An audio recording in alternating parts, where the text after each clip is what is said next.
তৃণমূলের কোন্দল অব্যাহত, সামনে লোকসভা নির্বাচন রয়েছে, তার আগে দিকে দিকে শাসক দলের অন্দরের কোন্দলটা সামনে আসছে। আর এবার ব্যারাকপুর শিল্পাঞ্চলে তৃণমূলের কোন্দল আরো বেআব্রু হচ্ছে। ব্যারাকপুরের সাংসদকে পল্টুরাম বলে খোঁচা, অর্জুন সিংকে পল্টুরাম বলে খোঁচা দিলেন কে না বীজপুরের বিধায়ক সুবোধ অধিকারী। রীতিমতো নিশানা করলেন ব্যারাকপুরের সাংসদ অর্জুন সিংকে, তাকে বললেন পল্টুরাম। নীতিশ কুমারের মতো তিনি পাল্টি খেয়ে যেতে পারেন, এমন আশঙ্কার কথা বললেন বীজপুরের বিধায়ক সুবোধ অধিকারী। বন্ধু আমাদের ফোন করে বলছে কি আমি আর সোমনাথ স্যার নাকি দিল্লিতে গেছে। আরে যিনি নিজের ছেলেকে বিজেপিতে ঢুকিয়ে রেখেছে, এখানেও কিন্তু পল্টুরাম নীতিশ কুমার আছে আমাদের মধ্যে। যারা 2019-এ তাণ্ডব করেছিল, তারা 2021-এ আমাদের মাননীয় সংসদ, আমাদের সর্বভারতীয় সাধারণ সম্পাদক অভিষেক বন্দ্যোপাধ্যায়ের নেতৃত্বে মমতা বন্দ্যোপাধ্যায়কে সামনে রেখে সাংগঠনিক ক্ষমতায় যারা মাথা নত করে এসছে, তাদের মধ্যে কেউ কেউ পল্টুরাম হওয়ার চেষ্টা করছে। আর সেই পল্টুরাম করার জন্য মিডিয়ার মধ্যে প্রোপাগান্ডা ছড়ানো হচ্ছে আমি আর সোমনাথ নাকি দিল্লিতে গেছি বিজেপি জয়েন করতে। তো নিজের ছেলেকে যে বিজেপিতে ঢুকিয়ে রেখেছে, সে যে কালকে পল্টুরাম হবে না তার গ্যারান্টি কে নেবে? সামনে আবার 24-এ নির্বাচন আসছে। 24-এর নির্বাচন অনেকেই পল্টুরাম আপনারা পাবেন। সেই পল্টুরামের অনেক রকম অনেক কথা বলবে, আপনারা কেউ মাথায় দেবেন। আর আজকে 2024। শোনালাম বিধায়ক সুবোধ অধিকারীর কথা, রীতিমতো পল্টুরাম বলে খোঁচা দিলেন তিনি। ছেলেকে এক দলে রেখেছেন আর নিজে অন্য দলে থেকেছেন, এ ভাষাতেও আক্রমণ করতে শোনা গেল বিধায়ক সুবোধ অধিকারীকে। রীতিমতো পল্টুরাম বলে খোঁচা দিয়েছেন তিনি।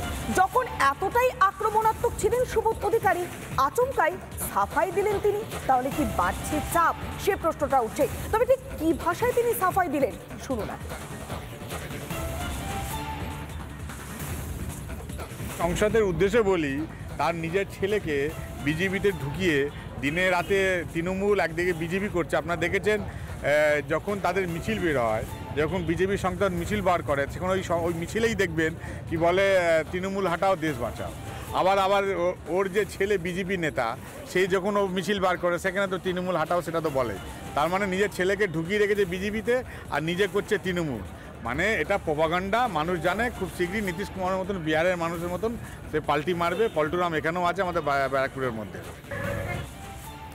আমরা শোনালাম বীজপুরের বিধায়ক সুবোধ অধিকারীর কথা। তবে তালিকাটা অনেকটাই দীর্ঘ। শুধুমাত্র সুবোধ অধিকারী নয়, অর্জুন সিং এর সঙ্গে সোমনাথ শ্যাম অর্থাৎ জগদ্দলের যে তৃণমূল বিধায়ক, তার কোন্দলটাও সামনে আসছে। ব্যারাকপুরে বেছে বেছে খুন হচ্ছে তৃণমূল কংগ্রেসের কর্মীরা। বিজেপির সাংসদ বলেই গ্রেপ্তার করা হচ্ছে না, কোট আনকোট।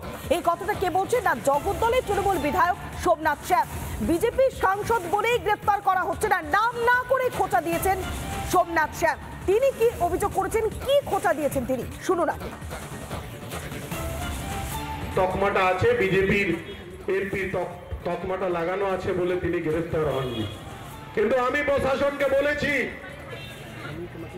কি এটা হতে পারে না কি একের পর এক তৃণমূল কংগ্রেসের কর্মীদের খুন হবে, শুধুমাত্র যারা ভাড়াটে খুনি তাদের ধরা হবে। এই খুনের পিছনে চক্রান্ত কার, কেন খুন করানো হচ্ছে, কেন পার্টি অফিসের ভিতরে ঢুকে আমাদের নেতাদের খুন গুলি চালানো হচ্ছে, যারা তৃণমূল কংগ্রেস করে তাদেরই খুন করানোর চেষ্টা করা হচ্ছে। একটাও বিজেপি আপনি নেতা বা কর্মীর উপরে কোনো আক্রমণের কোনো ঘটনা শুনবেন না। ব্যারাকপুর লোকসভা কেন্দ্রের মধ্যে যা খুন হয়েছে, যা আক্রমণ হয়েছে, তৃণমূল কংগ্রেসের কর্মীদের উপরে হয়েছে, তৃণমূল কংগ্রেসের নেতৃত্বের উপরে হয়েছে। তাহলে এই মানুষটার বিচার আপনাদের আগামী দিন করতে হবে। এই মানুষটা এই ব্যারাকপুর লোকসভাকে তিলে তিলে শেষ করার চেষ্টা করছে। যাকে ঘিরে এত দ্বন্দ্ব, একের পর এক বিধায়ক যার বিরুদ্ধে ক্ষোভ উগরে দিচ্ছে, সেই ব্যারাকপুরের সাংসদ অর্জুন সিং কি বলছেন? তিনি বলছেন দল নাকি সব উত্তর দেবে, শুনুন। তো জবাব পার্টি দিয়ে দেবে, সময় অপেক্ষা করো। সমস্ত কথা জবাব পার্টি দিয়ে দেবে, অপেক্ষা করো। ঠিক আছে, আমার কোনো রিয়েকশন নেই, এইসব কথার উত্তর আমি দিই না।